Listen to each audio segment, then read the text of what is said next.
Hey guys, it's Aoife from Fred Weasley Died Laughing, and I'm here with my 3rd July weekly wrap-up.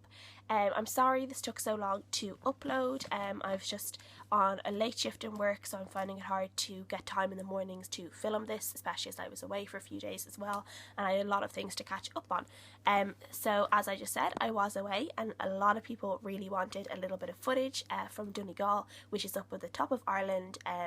My parents have another house up there, which is where I went with my friends, and it's just a really nice place to go up and relax. So yes, I will put something up around here and you can see. So enjoy.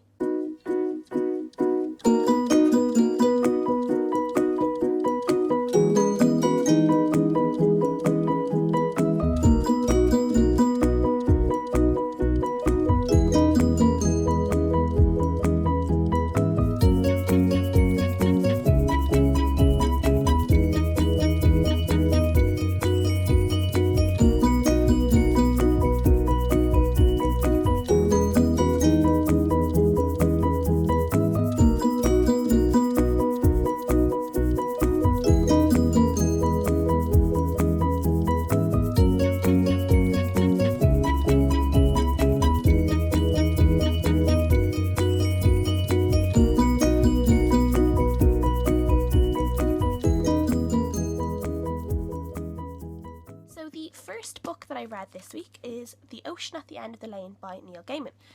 This is about a boy who becomes friends with this girl.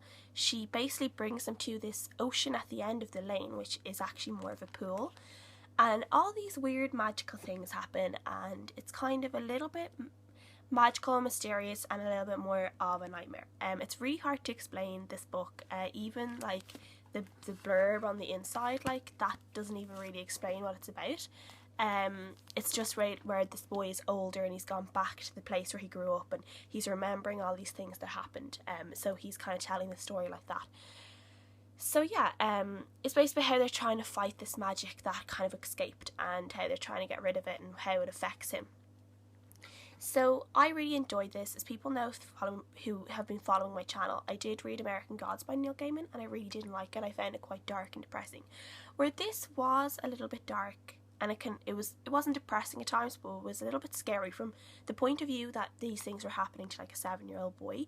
It was a little bit scary, and if I were him I would have been terrified, and because I would think of 7 years old as still like a baby, but he seemed to think he was like a grown-up boy. The writing in it is obviously similar to American Gods, where, you know, the way the magic isn't a light, beautiful thing. It's quite a dark thing, and it's something that can get out of hand very, very easily. This was very well portrayed in this book. But it was a short tale. It wasn't very long. It didn't take me very long to finish. It was very easy to read, which was very different to American Gods. I found that quite hard to read at times.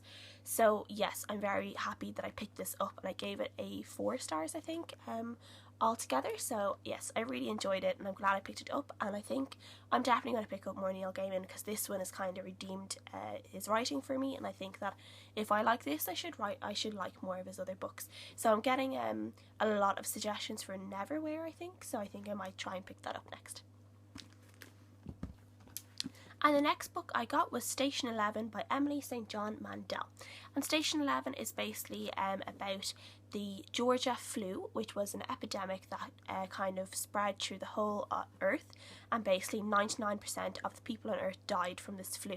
And it was, you know, if you got this flu, there was no chance of survival, you were going to die. So this takes place 15 years after the flu, or 20 years. 20 years, sorry. This takes place 20 years after the flu, but it actually kind of flits back and forth between before the epidemic hit to 20 years afterwards, and it's kind of, the 20 years afterwards is following this kind of travelling symphony, who are like a travelling band of actors around what used to be North America. So they're travelling around these kind of colonies now, and kind of different little villages and towns and cities that, like, you know, well, they're not really cities, they're more villages now, because all the towns and cities have kind of like disappeared, and, you know, normal society is completely like, it's just not, doesn't exist anymore. So it was really, really interesting. There was little bits how like everyone, there's a few different characters in this, and I really loved how they all kind of came together and they were all linked in a certain way, and they were all linked to this one man who was at the very start of the book, and he passed away at the very, very start. So it's not a spoiler because it happens in like the first chapter.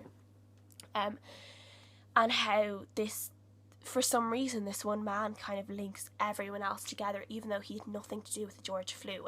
He just managed to happen to pass away right before it hit. And I felt like there was something really human about this book, just about how things were portrayed and how people were. There was just something really, really human about it, and I really, really loved it. I'm pretty sure I liked a few of the quotes on it on Goodreads.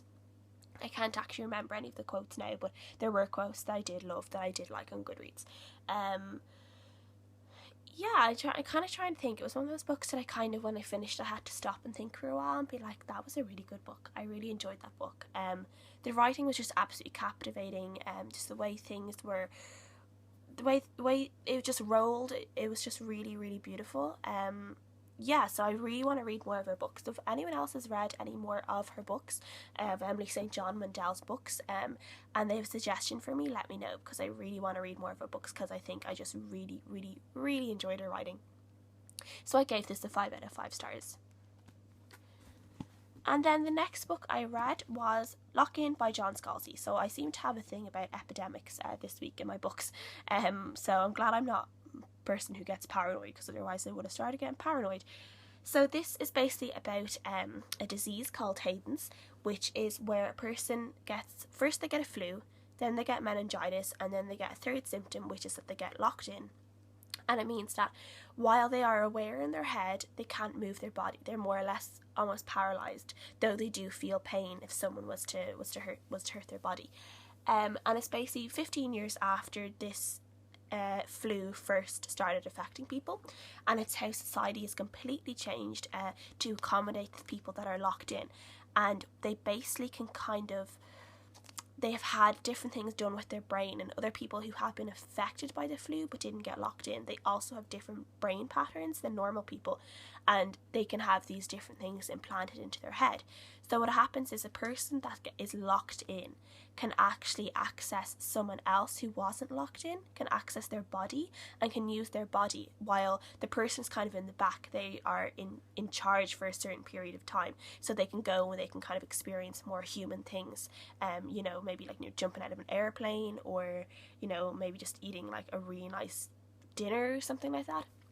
And then there's also things called threeps, which I couldn't really figure out whether they like looked like humans or whether they were kind of like these weird like square robot things, because for some reason I kept picturing like a kind of R2-D2 kind of robot, which I don't think is right, but for some reason that's all that kept popping in my head. Basically they're like robots that these people can use. They put their subconscious in and they can control them, and that's how a lot of people live their lives. Rather than living their lives through another person's body, they live their lives as kind of robots, even though their own physical body is somewhere else being looked after by someone. It's really kind of complicated to explain. It took me a little while of reading the book. First I was really confused, so it took me a little while to actually really understand the world and understand Hayden's and how Hayden's interacted in normal society. The world building in this is absolutely insane. It's amazing. I did have a problem. I think there was a lot more world building than building up to the plot. I felt like it was a good bit of time before the plot really started to unravel, because at first it kind of seemed like it was going bits and like here and there and everywhere, and I was kind of like, where is he going with this? And eventually it all came together, and eventually everything came to a head, and things were rectified and this and that and the other. So I did feel that because the world that it was in, it just needed that so much world building that it kind of overtook the plot itself. So I gave it 4 stars in total, because I think it would have given it 5 stars if the plot had been a more focal point, for me anyway. So yes, I took a bit longer to read this just because I was away and I was doing other things with my friends. So it took me a little bit longer to read this, because it's one of those books that needs your full attention.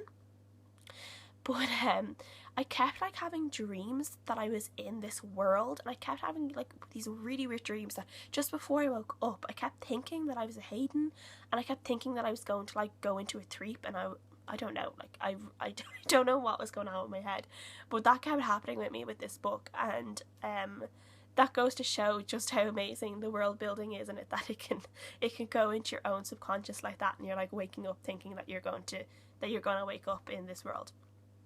So yeah, 4 out of 5 stars. I really enjoyed it, and I'm going to read more. I have Fuzzy Nation by John Scalzi on my to be read list, because that also sounds very good. So I think I'll try and find that in the library, hopefully, and I'll read that as well. And just seeing as I finished a book last night, I'll add it in here. I finished Alopes Curse by Darren Gallagher.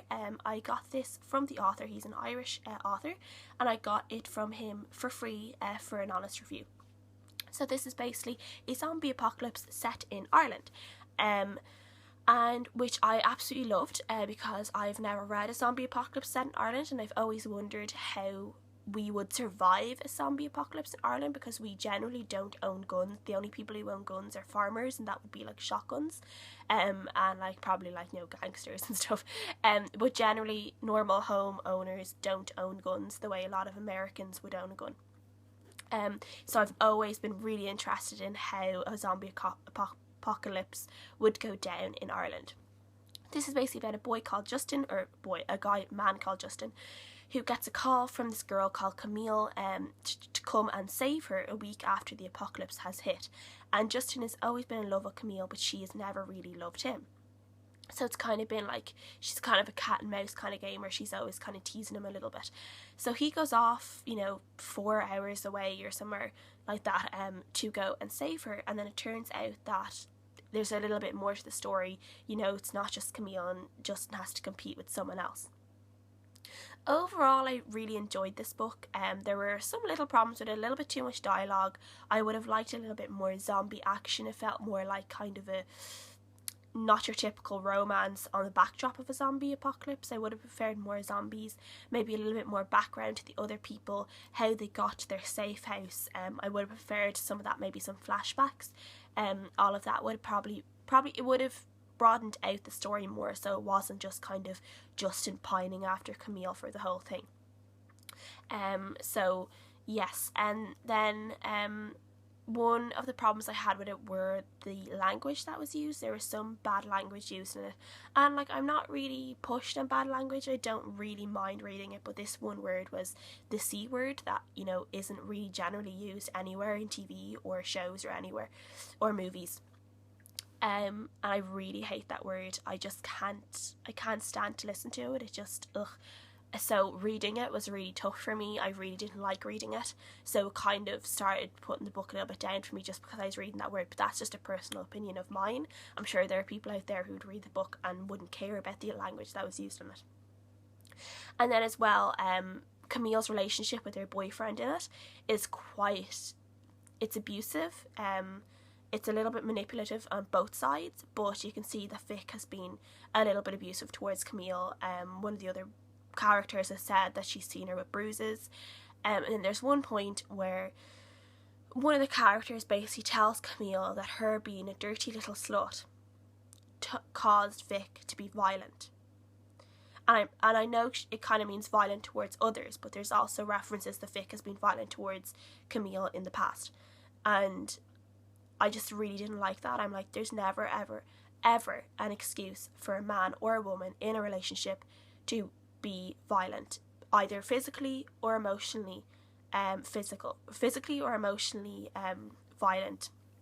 There's never an excuse for it. Domestic violence is a really big issue in any country. It shouldn't happen, and yet giving excuses like that, where a girl acting like a slut allows, gives a guy an excuse to be violent. No, there should never be an excuse to be violent towards anyone. It's just not on, and I just didn't agree with it, so it made me a little bit angry. That kind of, it was going to be a 3 stars for me, so I put it as a 2.85 stars overall, because I did enjoy it. It was a fast-paced read.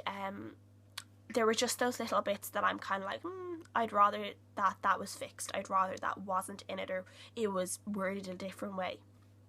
So yeah, that's that. So I will have to do my TBR takedown TBR soon, probably after this, and I will just do a TBR takedown wrap up I think next week, rather than doing another one on Sunday or something. I think I'll leave it another week, seeing as this one was up so late, and then hopefully I'll try and get back to track on in the end of July, start of August. Hopefully I'll get back on track with my my wrap-ups. So yes, I hope you guys enjoyed the little videos of Ireland, and that you enjoyed my wrap up of all my books, and let me know what you think, and hopefully I will see you guys again. So bye!